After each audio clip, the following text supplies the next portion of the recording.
Hello दोस्तों, स्वागत है आपका एक एन न्यूज़ चैनल में। तो इसी के साथ में दिन हो चुका है गुरुवार और तारीख हो 11 जुलाई 2024। तो ये बढ़ते हैं आज की ताज़ा खबर की और ब्रेकिंग न्यूज़ की ओर। मुख्य आरोपी बीआर शाह 16 जुलाई तक का पुलिस हिरासत में मुंबई की कोर्ट का फैसला आया है। BMW हिट एंड रन मामले में मुंबई की अदालत ने मुख्य आरोपी मीर शाह को 16 जुलाई तक का पुलिस हिरासत में रखने का आदेश दिया गया है। इससे पहले मिसिर शाह को बीते दिन गिरफ्तार किया गया था। शाह ने कथित और शराब के नशे में कई गाड़ी कुचलती थी। उसने कार के मुंबई बाली में एक दोपहिया वाहन में टक्कर मारी थी, जिसमें से 45 वर्षीय महिला की मौत हो गई थी। उसके खिलाफ लुकआउट सर्कुलर की जारी किया गया था। आम आदमी पार्टी से गठबंधन तोड़ने के पीछे कांग्रेस के चौंकाने वाली रणनीति। आखिर आम आदमी पार्टी और कांग्रेस का क्या गठबंधन क्या लोकसभा में चुनाव के लिए सभी मिलकर एक साथ को तोड़ रहे हैं? क्या चुनाव में आप कार्यकर्ताओं ने नहीं दिया गया है धोखा? नहीं रुक रहा है पुलों का गिरने का सिलसिला। अब सरसा में भी पुलिया गई। सरसा के महिषी प्रखंड अंतर्गत कुछ खुदगाह पंचायत स्थिति प्राणपुर NH 17 से बलिया सीरत जाने वाली सड़क में पानी की बाढ़ से पुलिया गिर गई।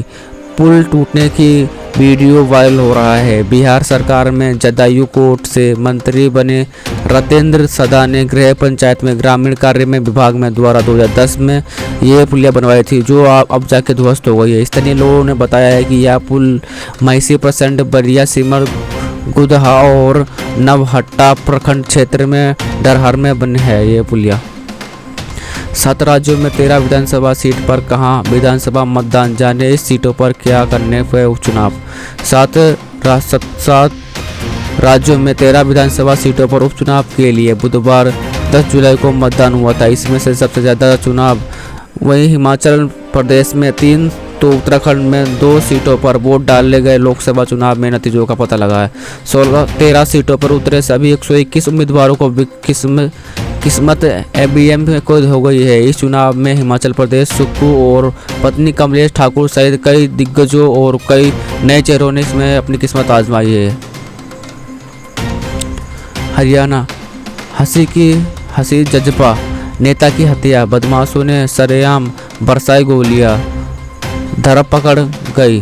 हरियाणा के हिसार में हंसी के बुधवार को अज्ञात बदमाशों ने हीरो एजेंसी के मालिक जजपा नेता की गोलियां मारकर हत्या कर दी गई है। बदमाशों ने उनकी एजेंसी पर आकर 4 से 5 राउंड गोलियां चलाई गई। इस दौरान एजेंसी मालिक रविंद्र सैनी को भी गोली मार दी गई। उन्हें आनंद मानन में किसी जाके अस्पताल में फटाफट से भर्ती करवाया गया और उनकी वहीं पे मौत हो गई। राजस्थान बजट 2024 जल और बिजली संकट दूर करने के लिए राजस्थान बजट में खास 53,000 किलोमीटर सड़क बनाने की ऐलान सरकार द्वारा। राजस्थान भजनलाल सरकार ने अपना पहला पूर्ण बजट पेश किया है। डिप्टी CM और वित्त मंत्री दिया कुमारी ने 2 घंटे 50 मिनट तक का ये भाषण दिया गया है। 10 संकल्पों के साथ दिया कुमारी ने बजट भाषण की शुरुआत की है और प्रदेश की कई सौगात भी दी है। यह बजट विकसित राजस्थान 2047 तक की थीम कर रखा गया है। आप देख भी सकते हैं अपनी स्क्रीन पे जाखम बाग में। बंगाल राज्यपाल और यौन उत्पीड़न का आरोप मामला, नर्तकी ने बताया क्यों नहीं बढ़ाना चाहती है वह मामला। दरअसल मामले में इस तरह की खबरें चल रही हैं कि वह केस को वापस लेना चाहती है लेकिन उन्होंने ऐसा तमाम खबरों का खंडन कर दिया गया है। नर्तकी का कहना है कि वो अमेरिका में एक कानूनी लड़ाई लड़ रही है जो लंबित, इससे उसके स्वास्थ्य पर भी काफ़ी बुरा असर पड़ा है। इसीलिए वह राज्यपाल को मामले में आगे नहीं बढ़ाना चाहती है। नर्तकी ने खुद को अमेरिकी न्याय अत्याचार और दुराचार में फंसे हुए का कहा।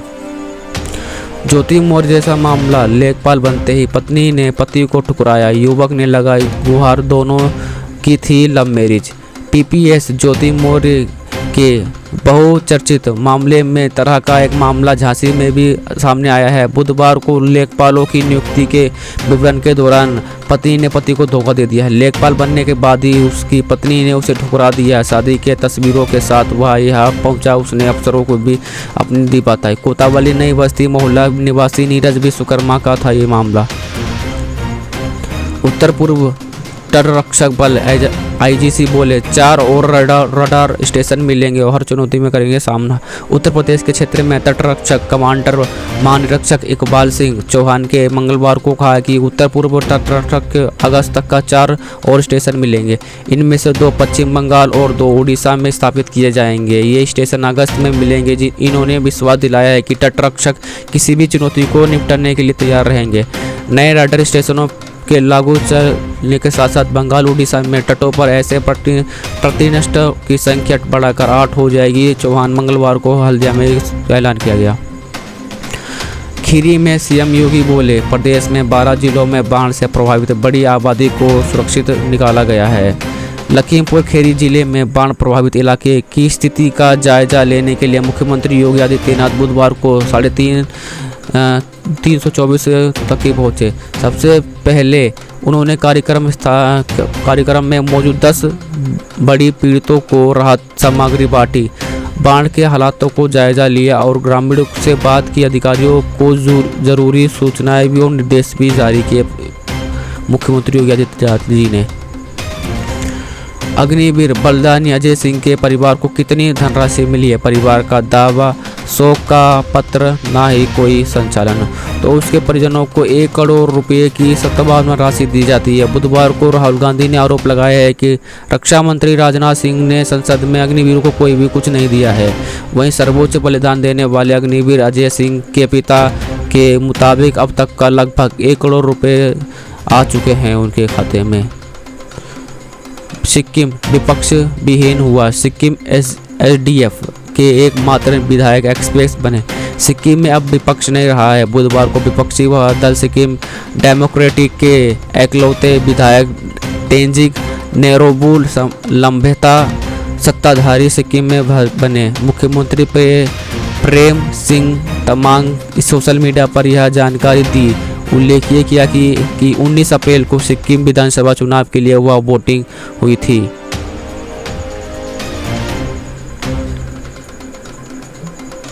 डेंगू की रोकथाम के लिए 24 घंटे काम करने वाली हेल्पलाइन शुरू की जाएगी। जेसी रंडा का नया आदेश। स्वास्थ्य मंत्री ने अखिल भारतीय आयुर्विज्ञान संस्थान और केंद्र सरकार को सभी अस्पतालों में खास डेंगू वार्ड बनाने के लिए तैयार किया गया है। दवाइयों और इससे संबंधित अन्य व्यवस्थाओं से लैस होने चाहिए। उन्हें अपनी सुविधाओं का उपयोग करने के लिए एक रेफर प्रणाली बनाने का भी निर्देश दिया गया है। उत्तराखंड बाय इलेक्शन मतदान प्रतिशत गिरा। मंगलौर में 68 और बद्रीनाथ में 51% हुई वोटिंग। उत्तराखंड में 2 विधानसभा उपचुनावों में मतदान प्रतिशत गिर गया है। 2022 के विधानसभा चुनाव के मुकाबले इस बार मतदान प्रतिशत काफ़ी कम रहा है। मंगलौर में 68.24% और बद्रीनाथ में 51.43% रही वोटिंग। दूसरे दिन भी नहीं खुला बद्रीनाथ हाईवे। 3000 तीर्थयात्री फंसे। वाहनों में गुजारी रात कई लोगों ने। जोशीमठ चुंगीधार के पास चट्टान टूटने से बंद हुआ बद्रीनाथ हाईवे। दूसरे दिन भी नहीं खुल पाया है। हाईवे बंद होने से जोशीमठ में रास्ता ना खुल पाया तो कई तीर्थ नगरी आसपास में होटल में ही बस गए। इस तरह को हमारे चैनल को सब्सक्राइब करें, वीडियो को लाइक करें जिससे कि हमारी वीडियो आपको मिल सके। Thanks for watching.